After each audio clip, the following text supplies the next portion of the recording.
But coming back to the AI and small and medium-sized enterprises, which are, in your opinion, the domains where for which AI introduction is the most suitable?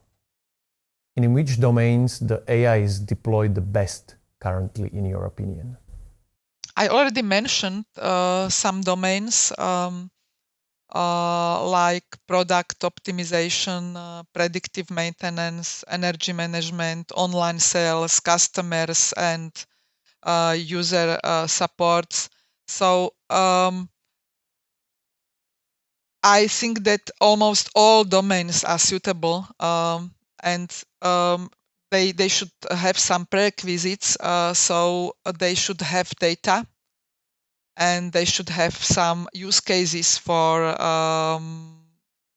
decision support, monitoring, or acting.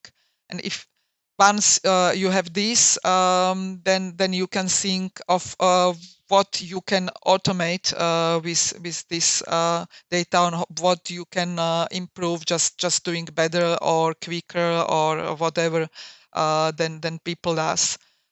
So one of my favorite is health domain. It's very promising, and actually with health, researchers do really a long time. First expert systems in 70s last century were in medicine, but today is in really on different level. Image processing is very promising area where machines can help doctors in recognizing anomalies in the human body. There would be my next question, if I may just catch you in, because you touched on it already. Which are the segments, so nowadays, where you think that, which are the most promising, where the return on investment after the introduction of AI is the biggest, or can be very high? So like top 3 sectors maybe. Let's narrow it down a little bit. It's really on. I cannot tell that there is one sector where it will be better than the other. It really depends on what data you have and what idea you have. For example, in fintech, there is really a lot of potential. You can save a lot of money when you will predict behavior, and the same is in almost every area. We witness a really disruptive solution based on just software, like Uber. They are driven by AI algorithms and do great stuff. And if you combine this with physical environment, so not just having a scheduling of some work, but you will provide people who will do something in environment with applications that will try to advise them how to do this, what is the shortest path, and so on. Then you will really improve almost anything. And what is probably one of most important is improving communication.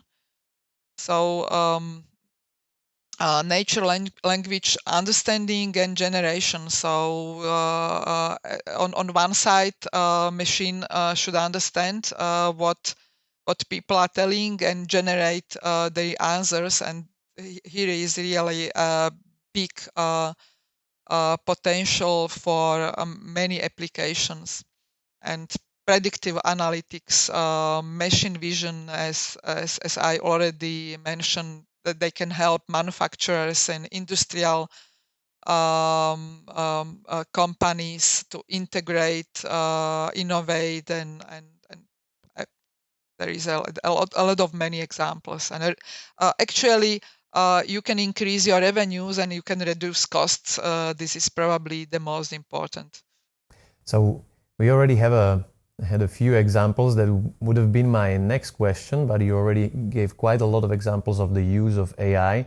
And when I come back to the return on investment, do you think it is possible to generalize somehow the average time span for the return on investment when introducing AI?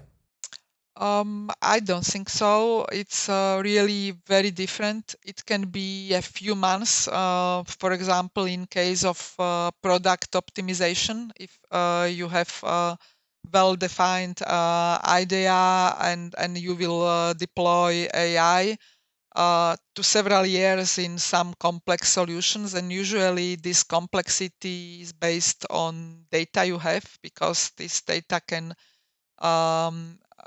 they really drive algorithms, and they drive the solutions. And if you have good data, you have shorter time to have a good solution. But in general, I think that it can be 2, 3 to 5 years, usually in even these hardest cases.